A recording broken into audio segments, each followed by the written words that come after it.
Assalamualaikum warahmatullahi wabarakatuh. Pada kesempatan kali ini saya akan mempresentasikan psikologi pendidikan dengan tema metode menilai pembelajaran siswa. Sebelumnya, perkenalkan nama saya Sri Indah Umiati dengan NIM 2008076020. Yang pertama, mengapa harus melakukan penilaian pembelajaran siswa? Hal ini dilakukan untuk mengetahui kualitas suatu proses pembelajaran atau suatu proses pendidikan. Nah, kualitas suatu proses pendidikan ini dilakukan dengan cara pengujian atau evaluasi terhadap pembelajaran yang telah selesai dilakukan. Jadi, proses penilaian ini digunakan untuk mengetahui kualitas suatu proses pendidikan tersebut atau pembelajaran. Nah, pada tema tentang metode menilai pembelajaran siswa, itu tuh ada beberapa ruang lingkup. Yang pertama adalah konsep dasar dari pengukuran, yang kedua adalah langkah-langkah konstruksi instrumen, terus yang ketiga adalah jenis-jenis evaluasi, yang keempat ada asesmen otentik, dan yang terakhir ada ujian terstandarisasi. Kita akan langsung masuk ke poin yang pertama tentang konsep dasar pengukuran.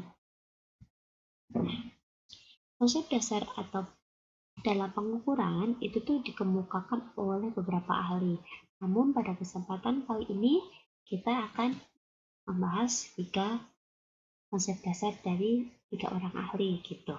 Yang pertama itu menurut Cangelosi, yang kedua menurut Surya Brata, dan yang ketiga menurut Azwasila.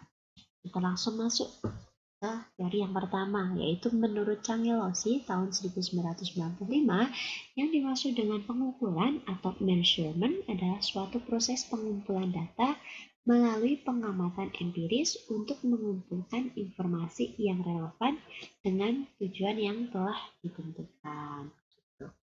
Jadi, guru dalam hal ini mengambil peran yang lebih karena harus menaksir prestasi siswa atau harus mengukur prestasi siswa dengan cara membaca atau mengamati apa saja yang dilakukan oleh siswa, baik apa saja yang dilihat, dilakukan, didengar, dan apa saja yang disentuh gitu. Jadi pengamatan empiris, pengamatan keseluruhannya. Jadi kemudian teori yang kedua, menurut Surya Brata tahun 2000, mengatakan bahwa suatu pengukuran dalam ilmu psikologi adalah suatu prosedur dengan pemberian angka. Jadi dia sifatnya itu kuantitas terhadap atribut-atribut psikologi. Atribut-atribut psikologi itu yang seperti apa, meliputi apa gitu kan. Meliputi yang pertama kepribadian siswa, intelijensi dari siswa, bakat dan prestasi belajar dari siswa. Nah, kemudian adalah dari yang ketiga, yaitu menurut Azwasila. Menurut Azwasila, itu adalah pengukuran atau measurement merupakan suatu proses mendeskripsikan performa dari seorang siswa dengan menggunakan suatu skala kuantitatif atau sistem angka. Jadi, hasil dari pengukuran itu bersifat deskripsi, tapi itu tuh berupa angka gitu loh. Jadi tuh deskripsinya tuh enggak yang bertele-tele panjang dengan kata-kata, tapi cukup dengan angka yang menggambarkan atau mendeskripsikan si penilaian atau mendeskripsikan performa siswa tersebut gitu. Nah, jadi pengukuran dalam bidang pendidikan berarti mengukur atribut atau karakteristik peserta didik, bisa meliputi tentang kepribadian, intelijensi, bakat, dan prestasi belajar dengan satuan ukur tertentu sehingga sifatnya menjadi kuantitatif. Nah, secara lebih ringkas, itu dapat dikatakan adalah pengukuran atau measurement sebagai kegiatan membandingkan suatu hal itu dengan satuan ukur tertentu sehingga sifatnya menjadi kuantitatif. Nah, suatu hal itu seperti apa. Misalkan membandingkan setelah pembelajaran nilai matematikanya dia tuh dapat mencapai, oh dia tuh bisa berhitung penjumlahan, bisa berhitung pengurangan, pembagian gitu kan. Nah, itu kan suatu hal. Nah, kemudian kita bandingkan dengan satuan ukurnya. Kita bisa melakukan sebuah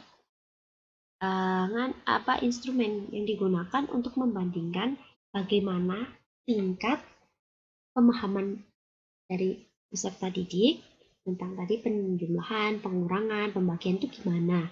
Nah, itu dengan alat ukurnya. Nah, alat ukurnya itu dengan tes atau alat ukur instrumennya itu dengan kita bisa melakukan tes, bisa melakukan angket gitu. Nah, angket di sini digunakan untuk menyelidiki pendapat subjek mengenai suatu hal untuk mengungkapkan keadaan pribadi responden. Jadi bisa setelah mempelajari ini saya dapat melakukan penjumlahan gitu. Contohnya pada angket. Oh ya, sangat setuju. Nah, jadi kita ukur, kita jadiin ke data kuantitatif, jadiin angka gitu. Kalau melalui tes itu dibagi menjadi dua, bisa tes tertulis, bisa tes lisan. Tes tertulis bisa sifatnya dia paper and pencil. Kita kasih beberapa soal, ntar dikerjain, ntar salah berapa gitu. Kita bisa mengukur gitu. Kemudian bisa dengan tes lisan, ditunjuk ini tambah ini berapa gitu, kita kasih soal dan langsung dijawab oleh peserta didik secara lisan gitu. Nah, kemudian kita akan masuk ke langkah-langkah konstruksi instrumen atau langkah-langkah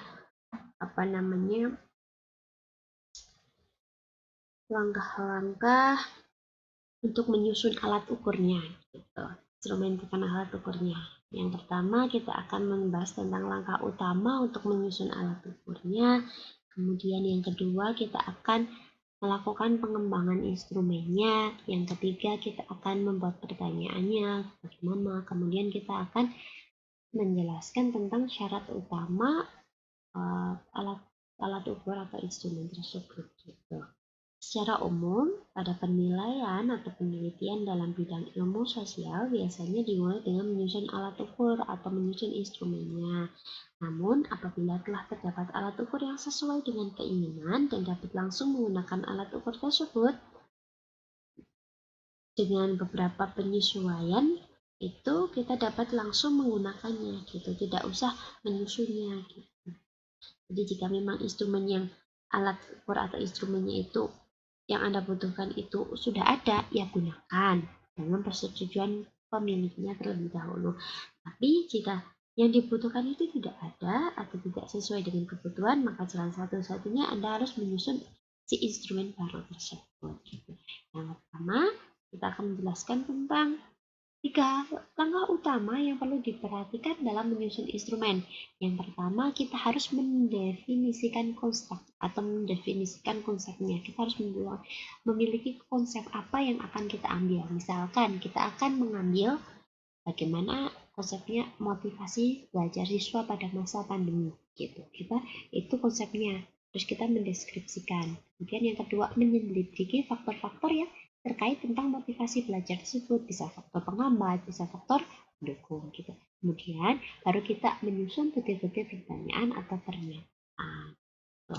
Kemudian selanjutnya, menurut Green Fujisian tahun 1997, ada 6 langkah untuk mengembangkan instrumen atau alat ukur, yaitu yang pertama adalah menyusun spesifikasi alat ukur, termasuk kisi-kisi dan indikator, atau menyusun spesifikasi instrumen. Bisa kita menyebutkan dulu indikator atau kisi-kisi apa yang nantinya kita akan diujikan gitu.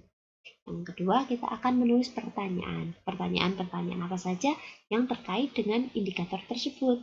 Yang ketiga, kita akan menelaah pertanyaan, apakah pertanyaan itu cocok apa enggak. Kemudian kita akan melakukan uji coba terhadap instrumen atau alat ukur tersebut.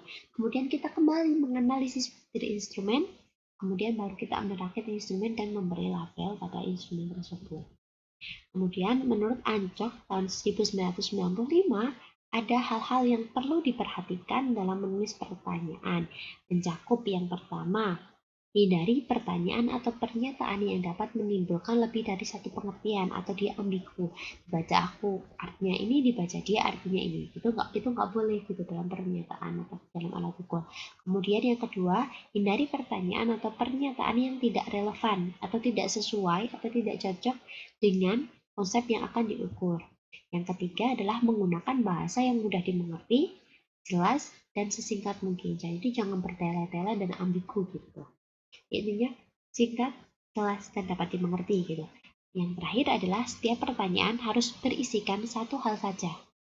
Hindari pertanyaan atau pernyataan yang mengandung dua atau lebih permasalahan, double barred atau pertanyaan ganda. Jadi dalam satu pernyataan atau pertanyaan itu harus berikan satu hal saja, terus kita batasi, jangan sampai bertele-tele gitu. Jangan sampai mengandung dua pengertian, dua pertanyaan gitu, jangan ya. Kemudian Adi tahun 1991 menjelaskan bahwa ada 3 syarat utama yang harus dimiliki oleh suatu instrumen penelitian. Yang pertama adalah kesahihan atau validitas, kemudian yang kedua ada keandalan atau reliabilitas, kemudian yang ketiga adalah ketelitian. Nah, pada validitas itu adalah suatu indeks yang menunjukkan sejauh mana suatu alat ukur itu betul-betul mengukur apa yang perlu diukur. Valid enggak sih pertanyaan tersebut? Sesuai enggak sih alat tersebut itu kalau digunakan untuk mengukur gitu. Jadi instrumen tersebut itu tuh sesuai enggak sih dengan konsepnya gitu? Valid enggak sih gitu. Bisa memiliki valid isinya itu sesuai enggak? Valid dari konstruksi, apakah skor hasil akhir alat ukur itu mampu merefleksikan konstruksi, berarti hasil akhirnya dari pertanyaan itu valid enggak dengan apa yang kita maksud, konsep yang pertama gitu. Kemudian bisa juga valid enggak sih dengan indikator-indikator yang telah kita cari gitu. Yang kedua adalah keandalan. Nah, keandalan atau reliabilitas adalah indeks yang menunjukkan sejauh mana suatu alat ukur atau instrumen itu dapat dipercaya atau dapat diandalkan. Jadi itu kalau pakai instrumen ini tuh dapat dipercaya enggak hasilnya, dapat diandalkan enggak, digunakan tuh bisa enggak sih gitu. Terus yang ketiga adalah ketelitian, adalah dimana syarat instrumen itu diharapkan dalam penggunaan dan analisis hasilnya harus teliti, presisi agar dihasilkan suatu hasil yang akurat dan tepat sehingga dapat dipertanggungjawabkan. Jadi harus diingat bahwa instrumen penelitian dia itu harus valid, dapat diandalkan, dan harus memiliki ketelitian yang akurat gitu ya. Selanjutnya kita akan membahas tentang jenis-jenis evaluasi. Sebelumnya, apa itu evaluasi? Evaluasi adalah hal yang selalu berkaitan dengan hasil pemeriksaan ketercapaian suatu tujuan yang telah ditetapkan. Evaluasi bersifat tentang pemeriksaan ini sebenarnya dilakukan untuk mengetahui sejauh mana hasil dari suatu proses kegiatan dapat mencapai tujuannya. Misalkan evaluasi pembelajaran. Jadi kita melakukan pemeriksaan sejauh mana hasil dari suatu proses kegiatan belajar mengajar itu dapat mencapai tujuannya, begitu. Kemudian jenis-jenis evaluasi itu ada 4. Yang pertama berdasarkan tujuan, berdasarkan ruang lingkup, berdasarkan objek, dan yang terakhir berdasarkan subjek.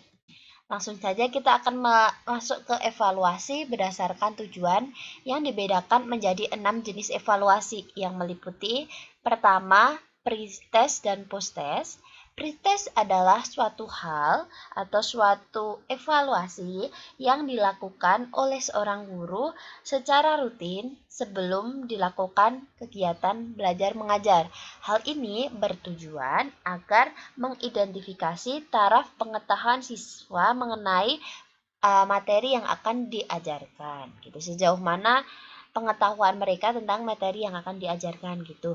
Sedangkan kegiatan post-test adalah suatu kegiatan Evaluasi yang kebalikan dengan pretest. Pretest ini dilakukan oleh guru pada setiap akhir penyajian materi. Tujuannya untuk apa? Tujuannya adalah untuk mengetahui taraf pengetahuan siswa setelah dilakukannya kegiatan belajar mengajar. Kemudian yang kedua adalah evaluasi diagnostik. Evaluasi ini dilakukan setelah selesai sebuah pelajaran juga. Evaluasi ini memiliki tujuan untuk mengidentifikasi atau menelaah kelemahan-kelemahan atau kesulitan siswa atau peserta didik beserta faktor penyebabnya itu apa gitu. Selanjutnya kita ke evaluasi selektif. Evaluasi selektif adalah evaluasi yang digunakan untuk memilih siswa yang paling tepat sesuai dengan kriteria program kegiatan tertentu. Kemudian ada evaluasi penempatan, adalah evaluasi yang digunakan untuk menempatkan siswa dalam program pendidikan tertentu yang sesuai dengan karakteristik siswa tersebut. Kemudian ada evaluasi formatif, adalah evaluasi yang dilaksanakan untuk memperbaiki dan meningkatkan proses belajar dan mengajar. Yang terakhir adalah evaluasi sumatif. Evaluasi sumatif adalah evaluasi yang dilakukan untuk menentukan hasil dan kemajuan belajar siswa. Selanjutnya, kita akan memasuki evaluasi berdasarkan lingkup kegiatan pelajaran. Evaluasi ini meliputi 3. Yang pertama, evaluasi program pembelajaran. Yang kedua ada evaluasi proses pembelajaran. Yang terakhir adalah evaluasi dari hasil belajar. Evaluasi program pembelajaran adalah evaluasi yang mencakup tujuan pembelajarannya itu seperti apa, isi pembelajarannya itu seperti apa, strategi yang akan dilakukan saat pembelajaran mengajar itu seperti apa, dan aspek-aspek apa saja pada program pembelajaran tersebut gitu. Kemudian evaluasi proses pembelajaran. Evaluasi ini adalah semua yang mencakup kesesuaian antara proses pembelajaran dengan garis besar program pembelajaran, kemampuan guru dalam melaksanakan proses pembelajaran, dan kemampuan siswa dalam mengikuti proses pembelajaran.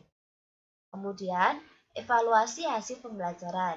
Pada evaluasi hasil pembelajaran itu mencakup tingkat penguasaan siswa terhadap tujuan pembelajaran yang ditetapkan, baik umum maupun khusus, ditinjau dari aspek kognitif, afektif, dan psikomotorik. Kemudian kita masuk ke evaluasi yang ketiga, yaitu evaluasi berdasarkan objek evaluasi, meliputi evaluasi input, evaluasi transformasi, evaluasi output. Evaluasi input adalah evaluasi yang mencakup kemampuan, kepribadian, sikap, dan keyakinan. Sedangkan evaluasi transformasi adalah evaluasi yang unsur dari transformasi proses pembelajaran yang meliputi evaluasi materi, media, dan metode. Kemudian evaluasi output adalah evaluasi terhadap lulusan yang mengacu pada ketercapaian hasil pembelajaran. Kemudian evaluasi yang terakhir adalah evaluasi berdasarkan subjek evaluasi, meliputi evaluasi internal, eksternal, dan evaluasi pembelajaran. Selanjutnya kita akan masuk ke asesmen otentik. Asesmen otentik atau yang bisa disebut dengan penilaian otentik adalah proses pengumpulan informasi oleh guru tentang perkembangan dan pencapaian pembelajaran yang dilakukan oleh peserta didik melalui berbagai teknik yang mampu mengungkapkan, membuktikan, atau menunjukkan secara tepat bahwa tujuan pembelajaran telah benar-benar dikuasai dan dicapai. Kemudian, asesmen otentik itu terdiri dari beberapa teknik penilaian, yaitu 1. Pengukuran langsung keterampilan peserta didik yang berhubungan dengan hasil jangka panjang pendidikan seperti kesuksesan di tempat kerja.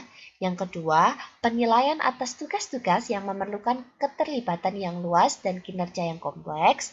Yang ketiga adalah analisis proses yang digunakan untuk menghasilkan respon peserta didik atas perolehan sikap, keterampilan, dan pengetahuan yang ada.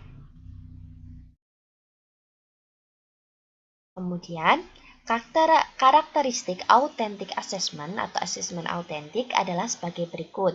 Yang pertama adalah melibatkan pengalaman nyata. Yang kedua, dilaksanakan selama dan sesudah proses pembelajaran berlangsung. Yang ketiga, mencangkup penilaian pribadi atau self-assessment dan refleksi. Yang keempat, yang diukur keterampilan dan performansi bukan mengingat fakta. Yang kelima adalah berkesinambungan. Yang keenam ada terintegritas. Yang ketujuh ada dapat digunakan sebagai umpan balik. Dan yang terakhir adalah kriteria keberhasilan dan kegagalan diketahui siswa dengan jelas. Kemudian, tujuan dari penilaian otentik atau asesmen otentik itu sendiri menurut Santos tahun 2004 adalah untuk yang pertama, menilai kemampuan individu melalui tugas tertentu. Yang kedua, menentukan kebutuhan pembelajaran. Yang ketiga, membantu mendorong siswa. Yang keempat adalah membantu dan mendorong guru untuk mengajar yang lebih baik. Yang keempat, menentukan strategi pembelajaran. Yang kelima adalah akuntabilitas lembaga. Dan yang ketujuh adalah meningkatkan kualitas pendidikan. Langsung saja kita masuk ke ujian terstandarisasi. Ujian terstandarisasi itu memiliki beberapa sinonim atau kata, yaitu standaritas dan tes baku. Pengertian dari tes standar adalah tes yang disusun oleh suatu tim atau ahli, satu tim ahli atau disusun oleh lembaga khusus penyelenggaraan tes secara profesional. Tes tersebut diketahui memiliki syarat sebagai tes yang baik. Kemudian syarat tes yang baik itu adalah valid, reliabilitas, dan objektivitas. Gitu. Kemudian, tes terstandarisasi dapat dibedakan menjadi dua jenis, yaitu tes bakat atau aptitude test dan tes prestasi atau achievement test. Kemudian kita akan masuk ke tes bakat. Tes bakat meliputi tes kecerdasan atau Stanford Binet Wechsler, tes bakat skolastik, tes kecerdasan akademik, tes minat, tes kepribadian atau adjective checklist Edward Personal Performance Schedule atau EPPS, Research in Combat Technique atau tes kemampuan umum. Kemudian tes bakat yang sering digunakan adalah tes bakat verbal, matematis, spesial, dan mekanis. Contoh dari tes ini adalah TPA, tes potensi akademik, TOEFL, IELTS, GRE, GMAT, dan lain sebagainya. Kemudian sedangkan tes prestasi digunakan untuk mengukur sejauh mana prestasi atau pencapaian hasil belajar siswa pada tujuan pengajaran dalam suatu mata pelajaran atau kurikulum. Tes ini menunjukkan seberapa baik siswa sekolah wilayah tertentu telah mencapai hasil tertentu dibandingkan dengan kelompok yang lain. Contoh dari tes prestasi ini adalah ujian nasional. Kemudian, sekian presentasi yang dapat saya sampaikan. Kurang dan lebihnya saya mohon maaf. Wassalamualaikum warahmatullahi wabarakatuh.